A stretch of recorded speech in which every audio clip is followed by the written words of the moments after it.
Hernando de Soto's earliest experience in the New World was in South and Central America, where he helped conquer the Incas. De Soto had been fascinated by stories of gold in North America and was determined to discover it.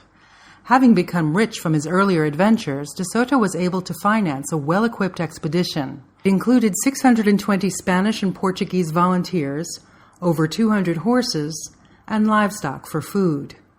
In May 1539, De Soto landed in Florida by present-day Bradenton. They met up with Juan Ortiz, who had been captured by the natives in an earlier expedition and had learned their language. Ortiz became their guide. The expedition headed north through what is today Georgia into South Carolina. From there, it continued into the mountains of North Carolina. After failing to find gold there, De Soto headed into Tennessee, following the Tennessee River into Alabama. The Spanish were led into a fortified Indian town, Mobile, in southern Alabama. There the Indians ambushed them.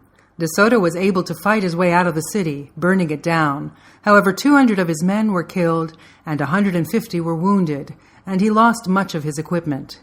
The expedition spent the winter of 1540-41 in Mississippi. In May 1541, De Soto reached the Mississippi River and headed north along the river, finally crossing it near today's Memphis. The expedition continued to explore, passing a difficult winter. The next spring, De Soto came down with a fever and died.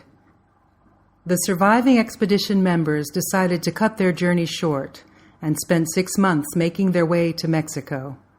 311 of the 620 Spaniards who began the expedition made it back from the journey. During their 3 years in North America, they had killed thousands of Indians.